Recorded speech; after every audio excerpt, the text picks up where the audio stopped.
Hello, welcome. Okay, so today is kind of a spontaneous-ish sort of video. I've seen a few types of videos like this before talking about what are the cost of IVF. Now, I'm not going to give you like actual specifics on every single cost that we had, just because I don't think getting an exact number is the important part of this. I think what's important is to kind of give a monetary cost and then the other cost involved as well, because it's a lot. Okay, so first I want to discuss more of the monetary cost of IVF. Now, this varies greatly.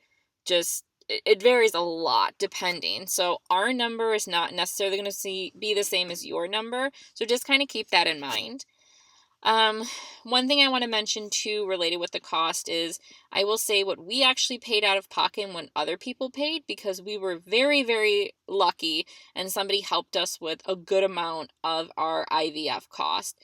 We didn't have insurance coverage, so we had somebody willing to help out, so I will mention that as well. Okay, sorry about the difference in shirt, and it looks a little different. I needed to refilm this part because when I filmed it originally, the other part of the video, I made some mistakes with the finances. So I'm just going to redo it. So I wanted to discuss the cost of IVF. Now, as I had mentioned, a lot of the money that we were using for IVF was donated to us. We're very fortunate that most of our costs were donated because our insurance didn't cover it. But I want to say IVF cost varies a lot. Some people's insurance, won't cover the procedure of IVF itself, but it'll cover things like some of the surgeries, blood work, doctor's visits, those sort of things, meaning they only have to do co-pays for that, which reduces the cost. Other people don't, and they have to pay for every single thing, which increases the cost a lot more. Some people don't need a lot of surgical things, some people do, some people don't, some people need tests, some don't. And some people use donor sperm and some don't. So again, the cost varies quite a bit, but I will tell you how much we were spent / how much we were given. Now, I'll explain about the cost. First things first, we are a 2-female couple, and we are not using a known donor, which means we needed to use donor sperm. And we actually had purchased that quite a long time ago, so it's not really considered a cost for us right now because we already paid that. But if you're curious, I would say the average price nowadays is probably, I'd say $700 to $900 per vial. Typically, if IVF is used, then you just need one per, egg retrieval. So let's just say that's around $900. I don't know. Plus, you have to pay for the shipping, which is another $300. So let's just say $1,200. So that's the sperm part of it.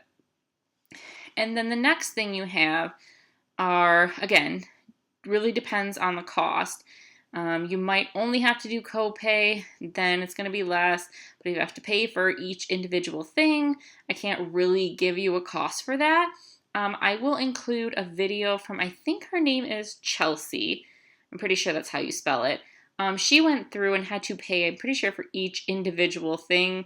I don't think her insurance covered anything, so she might have more information there, and I'll link that down below. Okay, so as I was mentioning, for us, we just paid co-pays, we paid for vitamins, sperm shipment, all of those things together, I think were around, sorry, I'm looking at my phone, $1,691.30. So I think that's kind of an approximate amount. That's what we paid out of pocket. We were not given that money. So again, there's like co-pays, we had vitamins before we tried, the sperm shipment. It did include the sperm itself. I did not put that $900 on there. So if you add in the sperm, then it's whatever that $900 plus that amount is. So there. That's what we paid. And then you had the IVF package itself. Now, insurance pays, that's totally different, but with our clinic, which was Strong Fertility, that one had 3 different packages, and I will include those here. I'll have to find that information because it's actually old information now. but there's 3 different packages. One was 1 egg retrieval, 2 transfers, 2 egg retrieval, I think still 2 transfers, and the third one I honestly can't remember. I'm assuming it's 3 egg retrievals and probably 2 transfers. I don't know. But we decided to pick the first one, 1 egg retrieval, 2 transfers, because we thought that Jenna would respond well, which she didn't. She didn't respond well. But anyways, that's what we decided. So it cost $6,500. So in total, with a few other costs on top of that, that package was $6,852.50. So that's the amount that was donated to us, but we paid that, so $6,800. So we got 1 egg retrieval and up to 2 transfers if necessary. Luckily, we are pregnant. We got pregnant with the first transfer. We didn't need a second one. And then we had the cost of medication, which again, this varies quite a bit. If you're very, fortunate and you don't have a lot of fertility problems, they'll put you on a low amount. If you have severe infertility problems, then you're going to have quite a lot of cost. I've seen a range anywhere from, say, $3,000 up to $10,000 for medication. It is quite the range. Our cost was approximately $3,600. And again, that amount was given to us. But $3,600 for Jenna's medications for the IVF. Now, because we did our IVF, which is reciprocal, I think that's the sign, reciprocal IVF, that means that Jenna had the egg retrieval, they made an embryo, and put that into me. My medication was a little bit cheaper. I don't remember the exact amount, but I'm pretty sure that's included in the $1,691. So that was included. But the total that we spent approximately is here. And again, most of that amount was donated to us, but that is the total we would have paid if we had to pay everything ourselves without insurance. So let me explain about the medication cost. I just want to say, even if you are told that, your egg amount, everything looks really great, don't always believe that. Now, the reason I'm saying that is because we decided, like I mentioned, on the first IVF package, the 6,500, 1 egg retrieval, 2 transfers. And the reason why is the doctor said that Jenna had a high antral follicle count, which means they think that she would make quite a few eggs. So that means we should get a lot of embryos. So everything up until the retrieval, she had about 15 eggs, which is a really good amount. And then the day, I think it was like 2 days before, we went ahead and did the trigger shot. Now, our doctor was concerned about, I think it's OHSS, which I'll put what that is here. And that means that she was concerned Jenna could get sick. So she gave her a low dose trigger. And then she had blood work done and they said, no, I'm sorry, she needs to have more. So we gave her another shot. And then the day of her egg retrieval, let's just say she has a lot of issues with getting IVs. And it's almost impossible to get an IV into her. And it took them over an hour and a half to get an IV. And we actually almost missed the window time frame to retrieve her eggs. And by the end, we only got, I believe it was 9. And only 7 could be fertilized. And by the end, we got 1 embryo, just 1. I mean, again, we are very fortunate that I have gotten pregnant and everything seems to be going okay so far. As of filming the second part, I'm almost 25 weeks. But in the back of my mind, I wish we would have picked the second package to get 2 egg retrievals because, since this happened, it's almost like we could have done a redo and possibly have gotten more embryos. We would have had to use another vial of sperm, but that's okay. But now we have to depend on either saving up again our money or hopefully insurance will cover that next year. But again, there's a lot of things related with insurance coverage. So I would say the financial part, yes, it can be very expensive and very draining financially and then of course on your mental health. So that's more of the financial part. So now I'm going to transfer back to the old video and talk about the mental and physical part, which is worse. Okay, so now I'm going to discuss the other part of IVF, which are the other costs, and that is physical and mental. And that's quite a bit. Especially because for the two of us, we started thinking, everything's going to work out perfectly. We're going to get a good amount of embryos out of it. We can store them for later, which, currently I'm 32? Yes. Oh my gosh. I am 32. And so this is our second child, second pregnancy now, but we still are considering having more kids, maybe. We're not 100% decided on that, but we're still considering it. And Jenna herself is already 32 as well. And so, the older you are, especially related to fertility, it really impacts your chance. Once you hit 35, your fertility just drops. And I'm not trying to scare any of you if you're close to that age, but it is a fact. You can read studies, you can do whatever, but yes, that happens. So we were hoping currently when we're in our younger 30s to get a good amount of embryos and then save those. That way later, let's say if I'm, 35, 40 years old and I still want to try for more kids, we can use those 32-year-old embryos. That's what we were hoping, but that didn't happen. So we went through that process being very optimistic, and then we did the trigger and we thought, okay, that's great. Like her numbers were really good. She was doing great. And I started my birth control, like my shots and stuff. And she was on a lot of medications, like a lot of shots. I think it's just, that's the physical part of it. Jenna sometimes had 3. And I think at one time she had 4 shots she had to do per night. And then you had to time them and you had to do some in the morning. And I had to do shots every day for myself from just before the transfer all the way up until I was 12 weeks pregnant. So I had to give shots to myself every day and I had to take pills every day. So the physical part of it, it's draining, and some people are really bad with needles.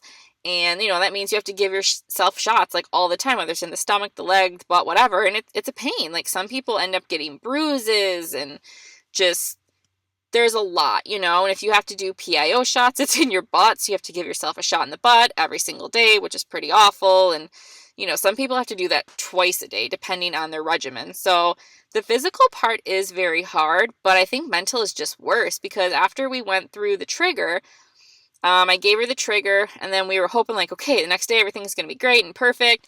And then we did the blood work and we got a call saying, no, that wasn't enough. You have to do it again. So then I had to give her a trigger again, 2 different shots. And we were really concerned. And then, the next day we go in for the transfer and that process was just a mess. Unfortunately for Jenna, like I mentioned, she has very, very thin veins and typically she has what's called rolling veins. So it's really hard to get an IV in her and that's just always been difficult. But also they require you to, I guess, like almost dehydrate yourself. You can't have any water after midnight up until the transfer, which is around 7 or 8 in the morning. So that makes it even worse. So then we went in and she's the first person and we arrived there and started the procedure and they poked in her arm. They poked in her arm again, nothing. Like literally they poked in both of her arms, both of her wrists, both of her hands, both of her feet. And they were even considering going into her neck. And then eventually after an hour and a half, the doctor said, if we're not able to get an IV in soon, then we're just gonna have to cancel the whole entire retrieval. And I was just like, are you serious? We just paid all this money and we went through all of these shots and did all of this and had to miss work. And like, I was almost in tears. I mean, I kept them in because I didn't want to cry in front of Jenna because that upsets her and she's going through this whole procedure. But luckily, somebody thought to get a child or a pediatric size needle. So literally one of the nurses had to like run across to another building on this like medical campus and then run back and they finally were able to get one in. So then we went ahead and she had her retrieval done.